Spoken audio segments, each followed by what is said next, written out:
corregí, no está en shock, está en una parada, o sea que ya dejó de funcionar. Porque el shock es el estadio anterior a que deje de funcionar la célula, por decirlo de alguna manera, ¿sí? Es la definición de algo que está en un proceso donde las funciones normales de la célula no se llegan a cumplir, ¿sí? Y como que el shock es la posibilidad de revertirlo.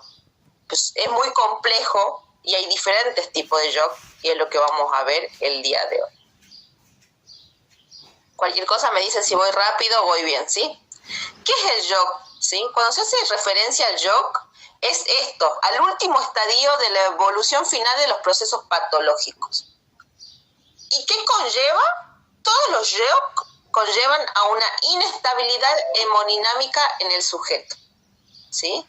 Es decir, que en el shock tenemos una chance, una oportunidad de poder revertir un proceso fisiológico que está alterando el proceso normal de la célula, ¿sí? Por lo tanto, es importante entender que tenemos una chance de revertir, ¿sí? Que no es lo mismo que un paro cardiorrespiratorio, donde el paro cardiorrespiratorio ya la célula dejó de procesar, dejó de hacer la función y utilizamos otros métodos para poder revertir la función celular, ¿sí? No sé si se entiende.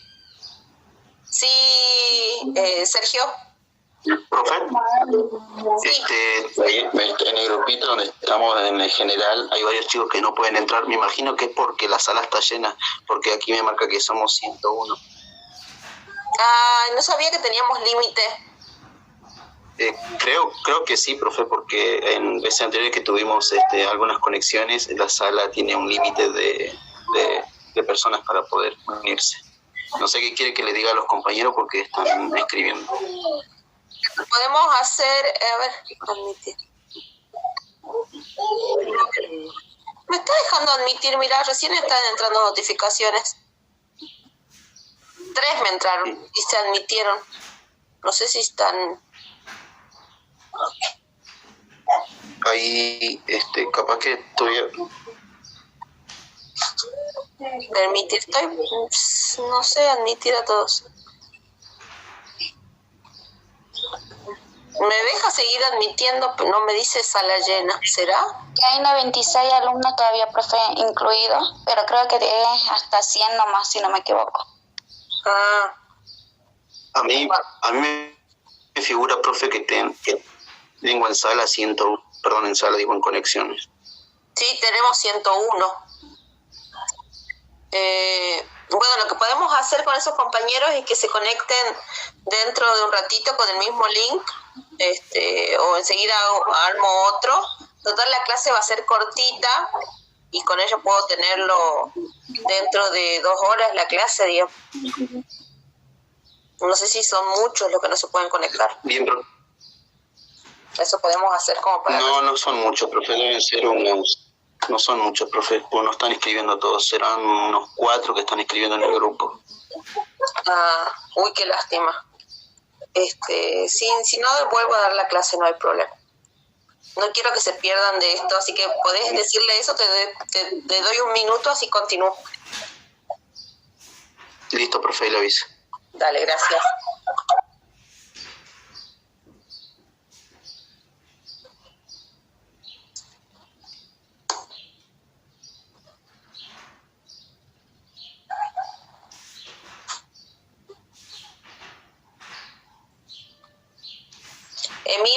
Emilce, ¿tenés algo para decir? Levantaste la manito. Hola, profe. Sí, Emilce. Buenas tardes. ¿Podría repetir lo que dijo hasta ahora, por favor? Sí, ahora vuelvo a retomar, dale. Déjame que cuando Sergio me diga que ya envié el comunicado a las compañeras, retomamos desde el principio. Valeria, ¿querés decir algo? Bueno, gracias, profe. Buenas tardes, profe. Le quería decir que yo voy a tomar la clase desde el celu de mi hermana, así puede ingresar otro compañero. Bueno, dale. Listo, profe, ya está avisado. Perfecto. A ver. Ahora continuamos, voy a volver del principio. Vamos a hablar de qué es shock. Que yo quería como darle un contexto a ustedes de qué es shock para que se den cuenta de esto. Cuando hablamos de paro cardiorrespiratorio, de parada quiere decir que dejó de funcionar, ¿verdad? Algo que no está funcionando, algo que dejó de hacer la función a la que tenía asignada. Por ejemplo, el músculo del miocardio dejó de bombear o hacer el proceso de relajación y constricción para que se produzca el bombeo del corazón. Cuando hablamos de shock, hablamos de ese último estadio de evolución final del proceso patológico, o sea, un tiempo antes. Si bien es un tiempo de gravedad de patología, hablamos de un proceso que es antes de dejar de funcionar, valga la redundancia, ¿sí? Todos los tipos de shock llevan a una inestabilidad hemodinámica en el sujeto. ¿Qué quiere decir inestabilidad hemodinámica?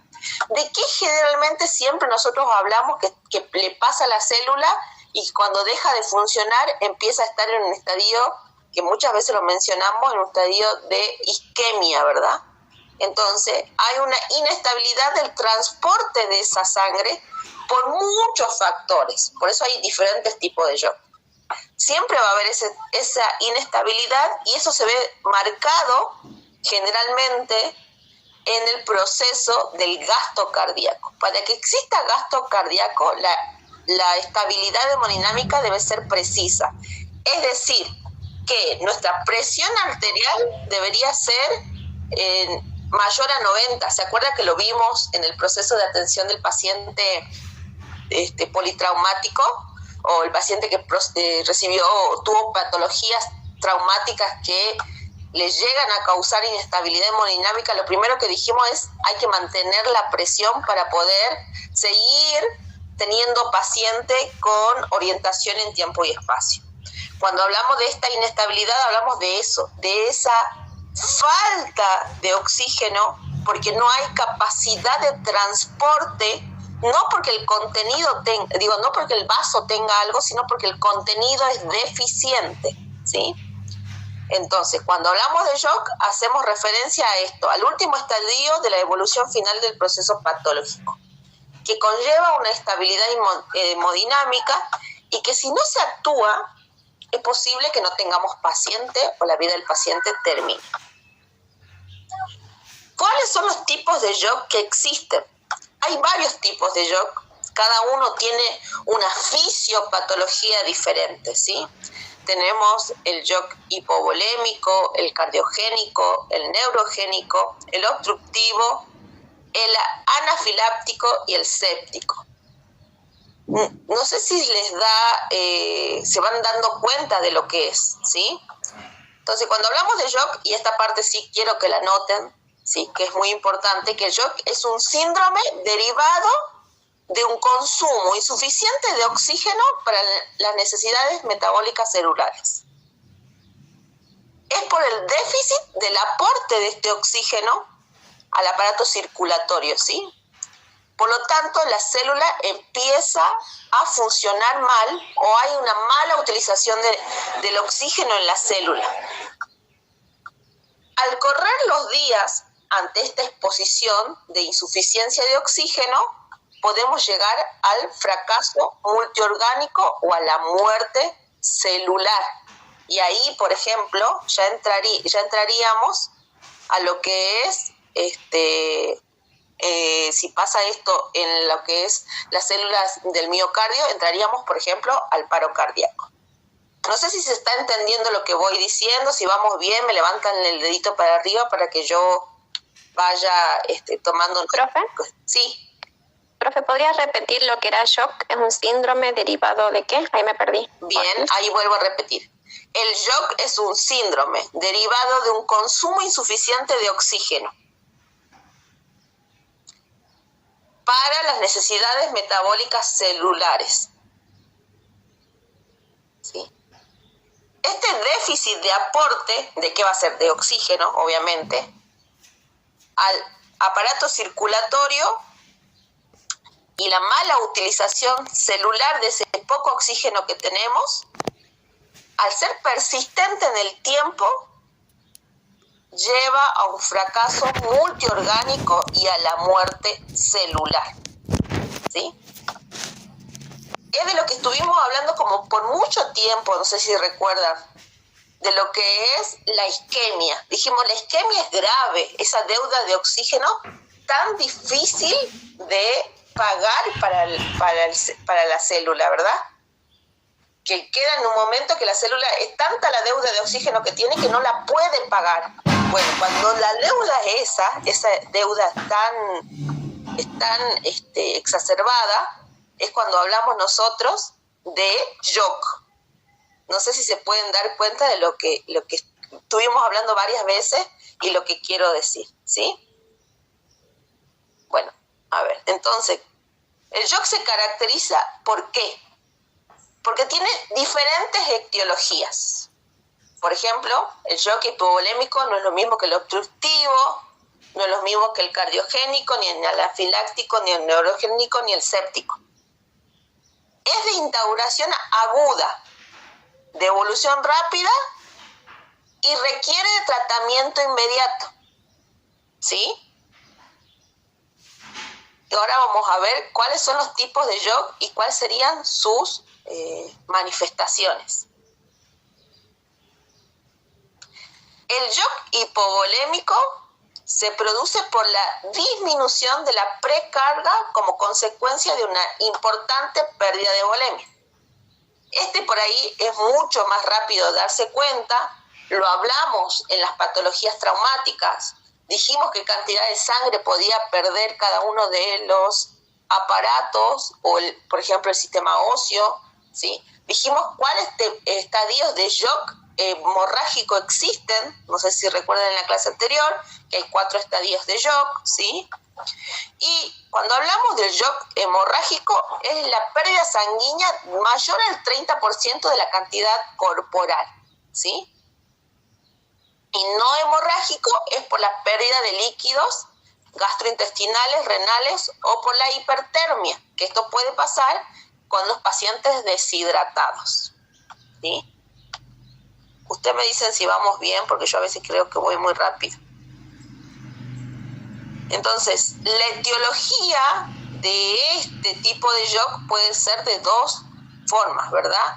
Hemorrágico es la pérdida de sangre y no hemorrágico es la pérdida de líquido. ¿Sí? Es la pérdida de líquido. Entonces, las etiologías son diferentes en el momento del abordaje. ¿Qué puede pasar con nuestro paciente? Y ahí para que se den cuenta las manifestaciones clínicas. Ya sabemos que la etiología es variable según el tipo de shock, ¿sí? La manifestación clínica puede ser típica en los varios tipos de shock porque hablamos de una inestabilidad hemorrágica, ¿sí? Por ejemplo, cuando hablamos de un shock hemorrágico o un no hemorrágico con pérdida de líquido, ¿cómo vemos a un paciente deshidratado? ¿Cómo le vemos la piel? Generalmente. Piel seca. Bien, piel seca. Como piel fría, pálido. Pálido, muy bien. Elasticidad, profe. ¿Cómo no te escuché, Miriam? Tiene elasticidad la piel. Sin elasticidad la piel. Eso dijiste. Sin turgencia. Sin turgencia. La piel no es turgente, ¿verdad? ¿Qué más? Cianótico. Y estamos hablando de deshidratación. Piel fría, profe. Piel fría, muy bien. Si hablamos de las manifestaciones del sistema nervioso, ¿cómo va a estar mi paciente? Va a estar obnubilado, desorientado. Somnoliento. Bien, obnubilado, desorientado, somnoliento. Esas van a ser mis manifestaciones, sobre todo en el paciente hemorrágico o en realidad el paciente que ha perdido líquido, ¿verdad? Que puede ser por estas dos vías. Pérdida de sangre o pérdida de líquido en el caso de las diarreas, de los vómitos, ¿sí? Ahora que tenemos que tener en cuenta que podemos tener dos tipos de piel. Ya más adelante nos vamos a dar cuenta. Pero siempre tenemos que asociar, y esto también es importante, entender que las pieles frías y pálidas producen vasoconstricción periférica. Y las pieles calientes o rosadas o sonrosadas, siempre va a haber una vasodilatación periférica. Y esto es importante entenderlo, ¿sí? No sé si recuerdan, en la clase anterior yo les expliqué esto de una cosa es el contenido, que en este caso va a ser la sangre, y otra cosa es el contenedor, ¿verdad? Cuando hay vasoconstricción periférica, el contenido, o sea la sangre, no puede movilizarse porque hay como un cierre de las paredes sanguíneas, ¿sí? Y cuando hay vasodilatación periférica, es decir, que se agranda el vaso, pero el contenido y la cantidad sigue siendo el mismo, por eso es insuficiente. ¿Por qué quiero que lo tengan en cuenta esto? Porque depende del tipo de shock, va a haber shock que son de vasodilatación y otros van a ser de vasoconstricción. Ahora, este shock no hemorrágico, con pérdida de líquido, que ustedes dijeron que la manifestación es piel fría, pálida, sudorosa. ¿Qué tipo de reacción va a tener el vaso? ¿De constricción o de dilatación? De constricción. Muy bien. Va a ser de un vasoconstricción periférica. Es decir, que se cierra la capacidad del transporte de la sangre, por lo tanto, se produce la isquemia, estamos hablando de fisiopatología, ¿sí? Por lo tanto, se produce la isquemia y al producirse la isquemia, existe posible muerte celular. ¿Qué es lo que puede causar la muerte celular? Es el tiempo prolongado a esta exposición. ¿Se entiende? Por eso en el shock, ¿sí? Como patología, hay una deficiencia hemodinámica. ¿Van entendiendo ahí? ¿Es más fácil la explicación? Sí, hay que me levanta la mano. Zapata. Iván. Con el tema de que dijo vasodilatación, digamos, los vasos no se contraen y después, como hay un shock de hemorragia, digamos, no, las venas, las arterias no van a querer recompensar eso y van a hacer que se agranden las arterias, haciendo una vasodilatación. En el hemorrágico estamos hablando, primero hablamos de las pérdidas de líquidos de no origen hemorrágico, por eso estamos hablando de la vasoconstricción, de la piel fría, ¿sí? Bien. Ahora vamos a hablar del hemorrágico, y como bien decís, el cuerpo, como les dije siempre, ¿qué tiende a hacer? A compensar, ¿verdad? Y cuando el cuerpo empieza a compensar, trata de poder darle una respuesta a la necesidad que requiere para poder seguir haciendo su proceso de funcionamiento celular. Entonces, en el shock hipovolémico, a diferencia del shock hipovolémico por pérdida no sanguínea, ¿sí? A esto lo que veníamos al principio, las diarreas y los vómitos, que se pone la piel fría y pálida. En el shock hipovolémico, en lo contrario, la piel se pone caliente, ¿sí? Y empieza una vasodilatación periférica porque quiere aumentar el ritmo y el gasto cardíaco para que esa poca sangre que quede siga recirculando con el oxígeno que transporta, ¿sí? Por eso quería empezar primero con el otro, porque es más fácil de entender y porque todos vimos alguna vez a una persona con pérdida de líquido, ¿sí? Que es por vómito, por diarrea. ¿Se entiende lo que voy diciendo? Como bien dice el compañero, ¿sí? Que íbamos a llegar a eso ahora, el signo del no hemorrágico va a ser la piel pálida y fría, o sea, vasoconstricción.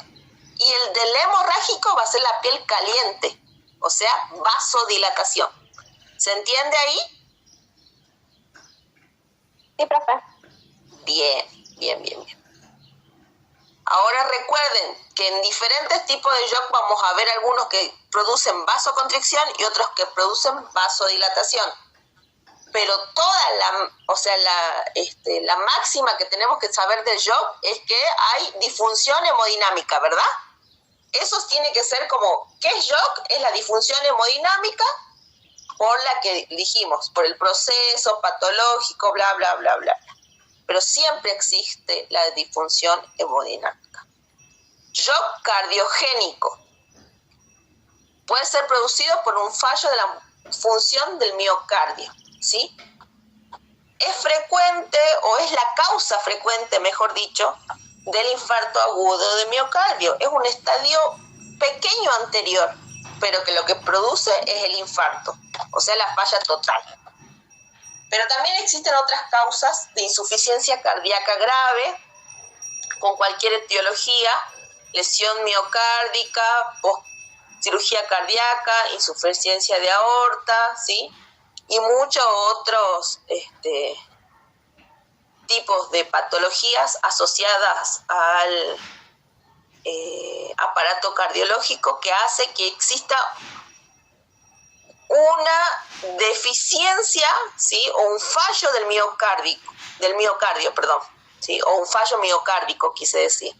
Entonces desciende, por lo tanto, el aporte de oxígeno al sistema y produce un deterioro agudo o a veces crónico de la función del aparato cardíaco. ¿Qué produce después de este shock cardiogénico? Se puede producir el IAM, la miocarditis, insuficiencias valvulares y las arritmias, ¿sí? Importante entender que las manifestaciones van a ser todas las que tengan que ver con manifestaciones cardíacas. Es el pequeño estadio anterior antes del IAM. Shock neurogénico. Este tiene origen al nivel del sistema nervioso central.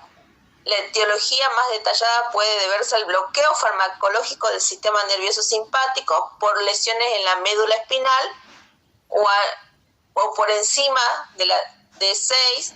¿Recuerdan que hablamos de las patologías traumáticas y las lesiones cervicales? La pérdida del tono vascular con gran vasodilatación, el descenso de la precarga por disminución del retorno venoso central, ¿sí? El shock neurogénico, generalmente causa alteración del sistema nervioso por lesión, esto es lo que nos tiene que quedar, por lesión medular o por bloqueo farmacológico, ¿sí? ¿Cuál va a ser el bloqueo farmacológico? Es el que induce al paciente a estar en un coma y muchas veces se produce esa lesión medular por exceso de fármaco, ¿sí? Y la otra, la lesión medular, puede producirse por un accidente, ¿sí? Cuando decimos daño de las cervicales, por ejemplo. ¿Qué hay en este tipo de shock? Una vasodilatación. Shock obstructivo es donde se impide que la bomba cardíaca funcione adecuadamente, ¿sí? Por ejemplo, el taponamiento cardíaco. Dijimos que esta es una patología de trauma que muy rara vez se da y que no permite el funcionamiento normal de la bomba, ¿sí? O sea, la bomba no puede hacer diástole y sístole. ¿Por qué? Porque hay algo que impide la presión, por ejemplo, que es cuando el corazón en su contenido virtual, ¿se acuerdan que hablamos del contenido virtual? Se llena de sangre y hace que no pueda bombear porque no tiene espacio para el bombeo. O se suelta un trombo a la circulación sanguínea y tapa una arteria. Lo mismo puede pasar cuando existe un neumotórax, ¿sí? Empiezan las patologías de contenido. ¿Por qué se dice contenido? Porque algo que no debería estar ahí, de repente está, ocupa espacio y no permite que funcione bien el aparato que tiene que funcionar, ¿sí? Por ejemplo, en la pericarditis, lo que no está funcionando bien es que hay una infección. Y al haber una infección, hay un edema por acumulación a veces de pus, ¿sí? O de líquido en el espacio virtual. Entonces tenemos, este sería el shock obstructivo. ¿Se entiende por qué es obstructivo, verdad? Porque hay algo que está ocupando un espacio donde antes no había algo. Es un fallo, ¿sí? Una obstrucción sobre todo aguda en el flujo de la circulación. Hay algo que está impidiendo que se haga normalmente. Bien, sigamos. Shock anafiláctico. Esto también lo vimos, ¿sí? No con ese nombre, pero tiene que ver con la reacción alérgica exacerbada, ¿sí? ¿Se acuerdan que le conté en la clase anterior que hay personas alérgicas que no necesitan que tener 500 abejas picándoles, con una ya pueden hacer edema de glotis? Bueno, de esto hablamos, de ese shock, que es la exageración a la alergia que tienen, ¿sí? Altera la permeabilidad capilar y produce edema. ¿Dónde produce edema? Generalmente en el aparato respiratorio. Además de que produce el edema, este tipo de shock produce también una vasodilatación generalizada. Por lo tanto, se disminuye la presión arterial y existe, aparte de esto, una vasoconstricción coronaria por la isquemia del miocárdico, ¿sí? Es bastante compleja, que hay que resolverlo a través de, muchas veces al paciente se lo termina intubando, ¿sí? Porque hay broncoespasmo, se lo termina llevando a terapia intensiva para revertir todo ese proceso que es agudo y que es repentino para el cuerpo. Por eso es exacerbado, ¿sí? Es como exagerado. Bastante complejo si no se trata a tiempo. Shock séptico. Y acá muchos confunden lo que es la infección generalizada a lo que es el shock séptico. ¿Qué es el shock séptico? La respuesta inflamatoria del organismo a una infección grave. Responde a la activación de la defensa del cuerpo, ¿sí? Que juegan un papel súper importante y que amplifican la cascada inflamatoria, ¿sí?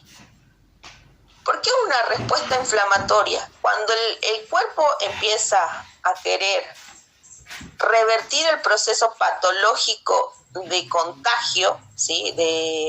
Quiere empezar a matar a los microorganismos, hace una respuesta inflamatoria exacerbada, sistémica, lo que causa falla multiorgánica, ¿sí? Quiere decir que cuando empieza a ocupar más espacio el líquido, porque trata de matar a todos esos virus o toxinas, y en vez de revertir la acción de los virus, la exacerba porque causa una defensa o una respuesta inflamatoria grave, ¿sí? Larga, que produce una ampliación en esta cascada inflamatoria y hace que todos los lugares empiezan a llenarse de líquido, empieza a haber ahí no sale la palabra, edema, ¿sí? Es bastante grave, es muy difícil de revertir, ¿sí? La mayoría de los pacientes con shock séptico mantiene igual un índice cardíaco normal o elevado, que tiene que ver con esta inflamación producida en todo el cuerpo. es difícil de revertir por ahí. Los pacientes tienden esta vasodilatación, ¿sí? La piel caliente, y muchas veces el sistema no permite que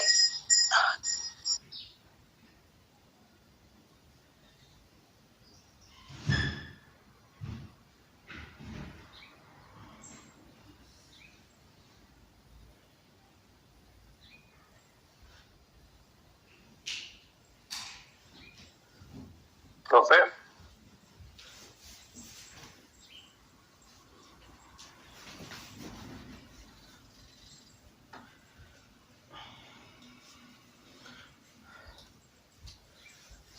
Perdón, se me fue la señal. Estaba diciendo que esta infección generalizada ocasiona insuficiencia orgánica, ¿sí? ¿Me escuchan bien ahí? Sí, profe. Ah, bien. Recuerden que es una afección mortal, ¿sí? Que generalmente la infección al principio es localizada, pero al convertirse en shock, empieza a ser sistémica, ¿sí? Una de las principales manifestaciones es la caída de la presión arterial, brazos, piernas frías y pálidas, escalofríos, dificultad para respirar y sobre todo, que hay que tener en cuenta en un shock séptico, es la disminución de la producción de la orina. En cuanto a la capacidad neurológica del paciente, está desorientado, con confusión mental, ¿sí? Y empieza a necesitar o a requerir oxígeno vía intravenosa para pasar antibióticos, que muchas veces los antibióticos, como ustedes saben, tenemos hasta cuarta generación y en la última generación descubierta no tenemos más, ¿sí? Se utilizan antibióticos en combinación para poder tratar de revertir. Recuerden que es un periodo de estadio bastante complejo, ¿sí? Sobre todo con esta baja de la presión arterial.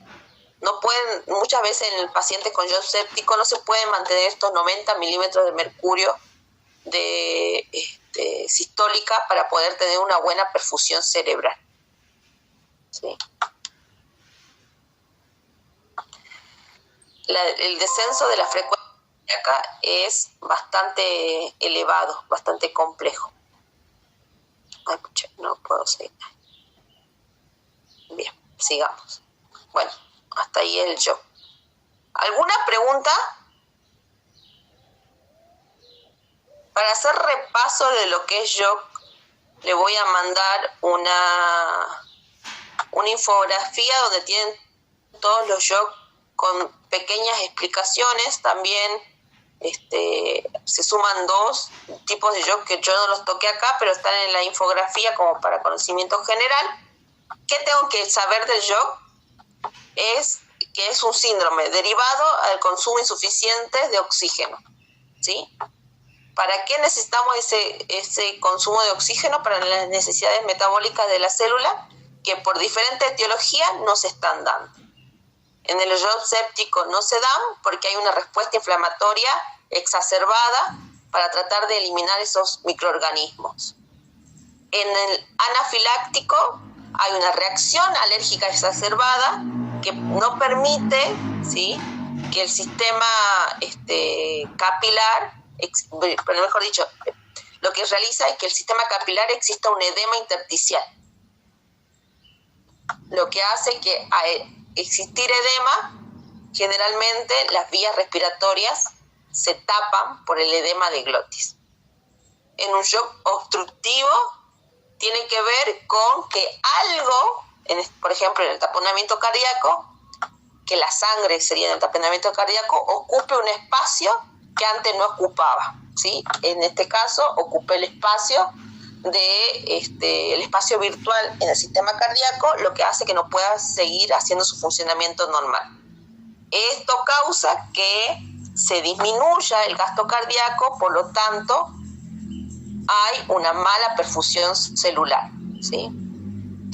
En el neurogénico, por el bloqueo farmacológico o por la lesión medular, hay bajo tono muscular, vasodilatación y descenso de la precarga por la disminución del retorno venoso. En el cardiogénico hay una falla de la función del miocardio. ¿Dónde está el problema? En la célula miocárdica, ¿sí? Lo que produce que esa lesión hace que sea insuficiente el transporte de oxígeno porque no hay no hay un movimiento de sístole o diástole para poder hacer el funcionamiento de la bomba para traspasar la sangre al pulmón, esta se oxigene y vuelva al sistema general. Uy, mucho ruido afuera. El hipovolémico es por la pérdida de líquido. Puede existir de dos tipos, hemorrágico y no hemorrágico, ¿sí? El hemorrágico va a causar vasodilatación. El no hemorrágico va a causar vasoconstricción, ¿sí? Es una pérdida de la volemia. Como para repasar cada uno de los shocks. ¿Alguna consulta hasta ahí? El que tenga consulta levante la manita si lo hacemos más ordenado.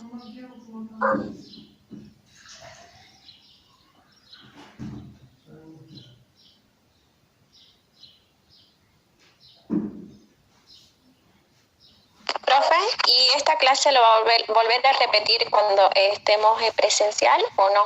¿Ya no se repite? No, ya no se repite la clase. Porque si no perdemos tiempo, chicos. Si no, no hubiésemos tenido la clase hoy. Lo hubiésemos tenido el miércoles. Yamila. Profe, disculpe, ¿me podría explicar el neurogénico, el show? Ay, no me sale. Ay, espere que lo vuelva a leer. Se durmió la llave. Lee tranquila, si tienen consultas es ahora, hable ahora o calla para siempre.